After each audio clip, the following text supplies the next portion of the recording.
गणपते नमः।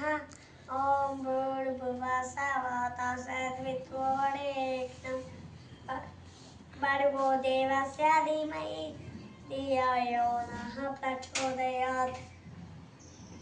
ఓం అంచుతా అంటే ఆపద లేదు, రామ అంటే రోగం లేదు, నడేనా అంటే నడగం లేదు, గోవింద అంటే గొడవే లేదు.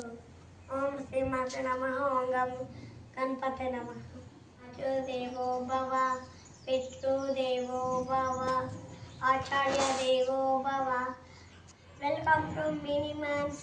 నాకు తెలుసు నేను ఎలా దేవుడు కథ చెప్పబోతున్నా. అనగనగా ఆ ఊళ్ళో ఉత్తనపాదుడు అని ఉండేవాడు.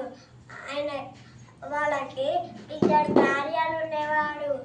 మొదటి భార్య సునీతి, రెండవ భార్య సుడిచి. మొదటి భార్య పుత్రుడు ధ్రువుడు, రెండో భార్య పుత్రుడు ఉత్తముడు. ధ్రువుడు ఒకరోజు సభలోకి వెళ్తే అక్కడ వాళ్ళ నాన్న తమ్ముడిని కూర్చోబెట్టుకొని ముద్దిస్తుండు. అప్పుడు ధ్రువుడు కూడా కూర్చోాలనిపించి వెళ్తుంటూ ఉంటే రుచి పుడిచి ఆపింది.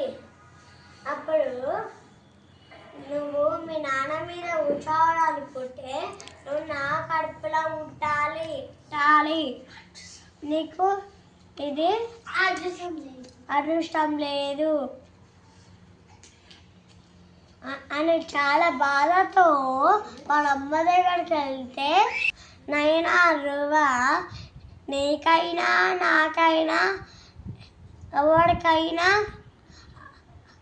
ఆ విష్ణుమూర్తి తండ్రి, ఆ విష్ణుమూర్తి పాదాలను పట్టుకుంటే నీకు మొత్తం మంచిగా జరుగుతుంది అంటే వాళ్ళమ్మ. ధ్రువుడు ఒక పెద్ద అడవిలోకి వెళ్తాడు. అక్కడ చెప్పినట్టు ఓం నమో భగవతి వాసుదేవ అని తపస్సు చేస్తాడు. అప్పుడు విష్ణుమూర్తి ఆ తపస్సుకి మెచ్చి, ధ్రువ నువ్వు ఇంత చిన్నవాడి. విష్ణుమూర్తి ప్రత్యక్షమయ్యి, నైనా ధ్రువ నువ్వు ఇంత చిన్నవాడివి, భక్తి చాలా పెద్దది, ఎప్పటికీ వెలిగిపోతుంది అని నీకు పాఠం ఇస్తున్నా. అప్పటి నుండి ధ్రువుడు ధ్రువతార అయ్యాడు.